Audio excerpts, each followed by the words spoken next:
Mathias Ezeaku elesigo Fada Mbaka.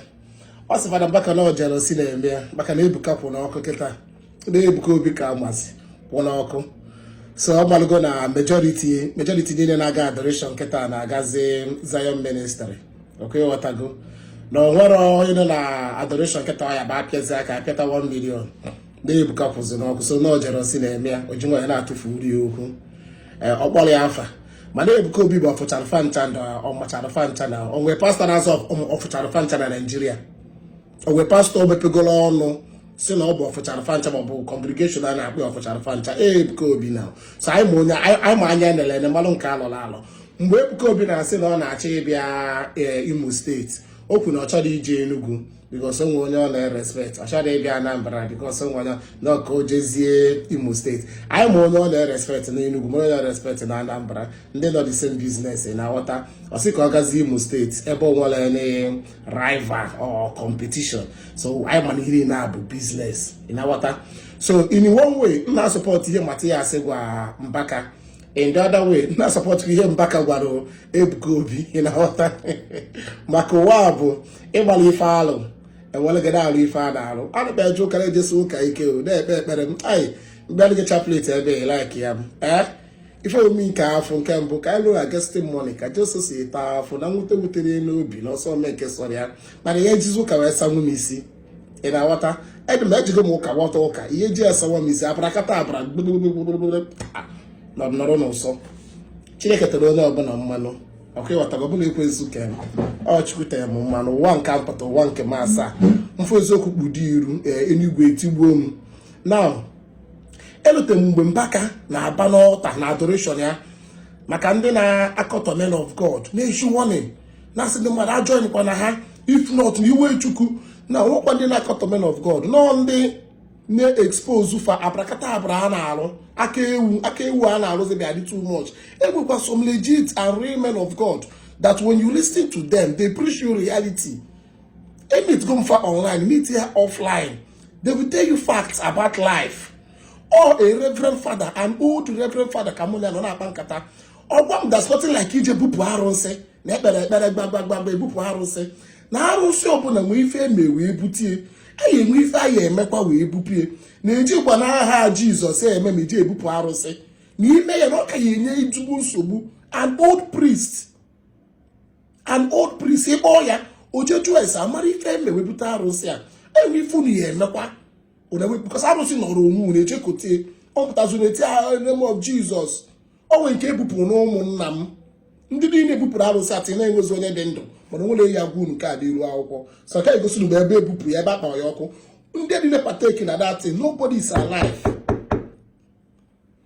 An old priest. So enwekwa some real men of God ka nọnụ mana abrakata abra ndị mekaniki ekwezi malụzi bụ ndị ara.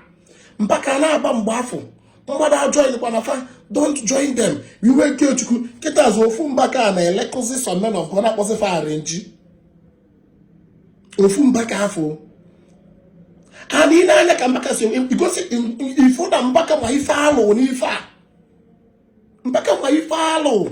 Let me tell you the truth, there is no how I don't need to comedy ịbịa kịta ngwa gị na otu ha na-arụ n'into comedy ka nye gị example. O nwere mgbe mmadụ ya abụọ kpọọ mụ ọ my number ka ọ kpọọ nchenji voice nsị ya mba na ihe amanije Onye Obodo ọma ihe na-agba aka ewu a na-alụ ndị na entertainment iche na ọmanije Onye Obodo ka ine not know you na inekwu with that person direct.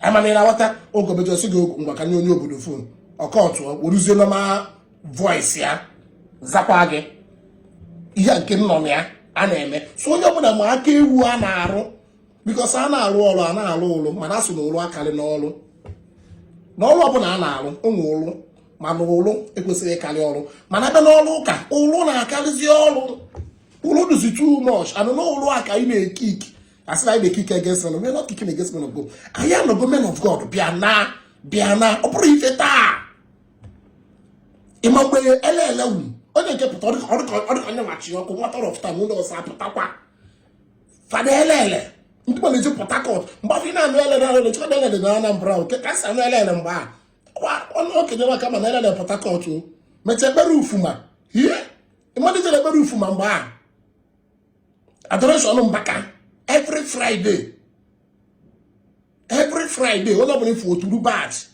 even if by motor driver na gara fun itu badge so ga apụ n'ụgwọ. In fact maybe ndị otu Mbaka ana form si nke ka court ana form si aka court ebe ịchọrọ na anya fụ na ịbụ nwa ikuku ọkụ ihe ha na-akpọ omefa mgbe anyị ikuku ọsọ bụ na onwere ihe ịma na iji 10 class wee pụta enye gị ọrụ ozugbo a na-afọm ya ka court. Kịta Mbaka ababago na-arenji achọtasịa n'azụ gị ka ha dakwarụ na afa ye kịta Mbaka ababago because why ha na-esepụzi Mbaka ọrụ n'ala because ịma na inwe congregation ndị mmadụ ju na nke gị there are so many benefits.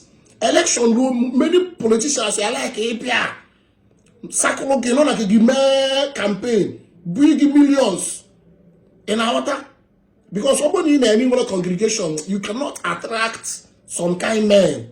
So what you hear one of the business analụ other than a publicity Ebuka Obi mepere ọnụ ya sị gị na ọ dị enene Nigerian film ka ngosisi gị film Ebuka Obi acting with patience ọsọpụ ebe a na-achọ publicity. O mepere ọnụ sị na ọmụrụ onye bụ Mr. Ibu na ọ dị enene Nigerian film mana Ebuka na patience ọsọpụ a art go film ịgbara ife alụ enwere gị na-alụ ife a na-alụ ife a bụla editing jee online type ya Ebuka Obi versus Patience ọzọkwa ifu the film is there mana ọ sị gị na ọ dị film ọ sị gị na Nigerian film mana ọ na-act mmadụ na-ele Igbo sị gị na ọ na-ese Igbo na ọsọ ile ka ọ na-ele ekwe mpa gị bụ ife ya na Patience na art film ọ bụla ọpụtara fancha bụ ife ọ sị na ọ na-enene film na ọmala onye bụ Mr. Ibu na ọ na-eme Nigerian film iri na publicity onye bụ dizi art ba film ke pastor nke anọ na territory na akpọ Onye bishop elufugo m afa ya nwekwa church mgbe a church ya kwụkwọ mgbe a na territory nke a edogokwa film countless times and ihe na art na film bụ pastor ọ chọrọ asịrị.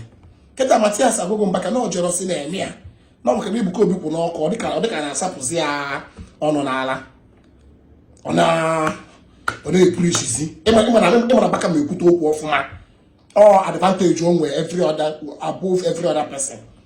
Ọ bụrụ na oyibo Mbaka na-asụ oyibo Mbaka is a good orator okwu ya na-atọ ịghọta Mbaka nwere ya niile ọbụla oge ụkọ Chineke ji nke agbagharị ya Krismas ọwa were ya na-asa anyị ma onye ọ na-agba unu afụ na nke nwa nọ outside the box anyị aghọta ọgụ a na-anụ.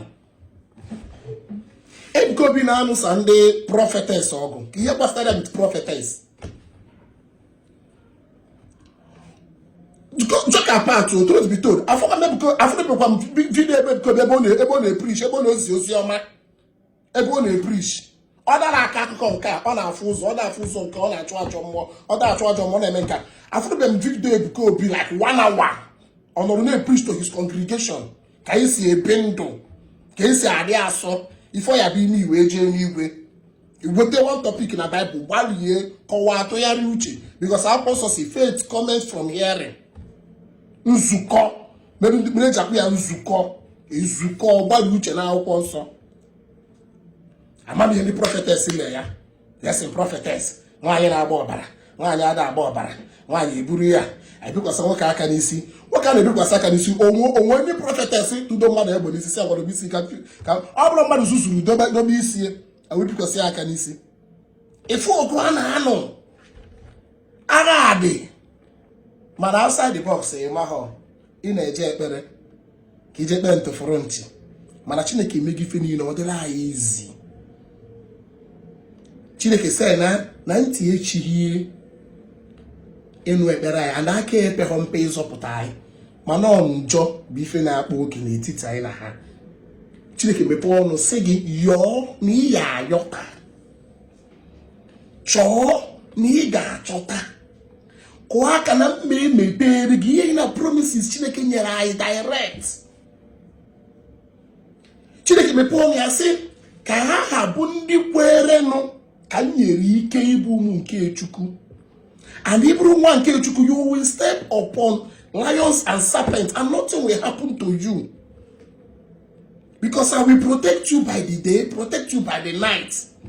Ye na nkwa Chineke nyere anyị, anyị afọ ya, anyị hapụ nkwa buru ya pụọ na-achọ onye anyị na-achọ je na ministry ya. Na-epigharị na-ezuzugharị nke gbapụ mmadụ Chineke ke nye ọgụgụ isi nye everything. Yoo ka nye gị, anyị achọghị ịyọ Chukwu. Anyị je na ayọ ofu fada ka ọ yọọla anyị Chukwu. Ọ bụrụ iberibe ka ị dị. Ọ bụrụ amara ife. Because you probably possess it.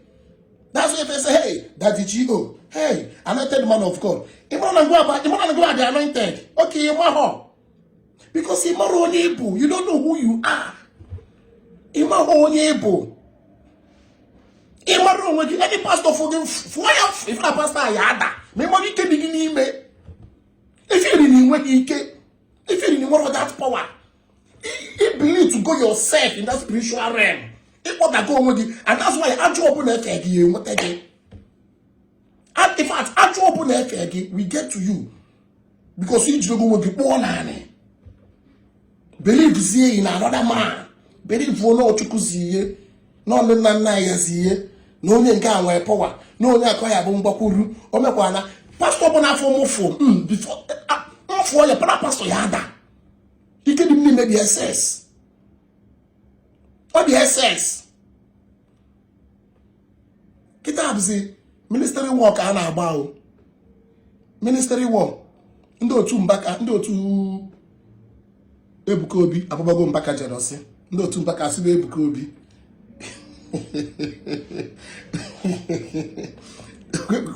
okay no Mbaka say I say God by anointed man I say who anointed him can you be anointed don't know come on down okuka ya puta just make sure you wear data make sure you wear data na no n'iru akwụkwọ steady ọ bụrụ ma okwu nke aka bụ Genesis okwu ka ya na-apụta nwa obere Ebuka Obi bụ the prophetess ka ọ lesi kịta Mbaka apụtago nke other people ya na-apụtakwa ndị nọ na the same line of business ha ya na-apụtakwa because as at a time even your conscience you negide gị nsogbu tere pụta kwupụrụ enu na ana nke bụ eziokwu gbaa nụ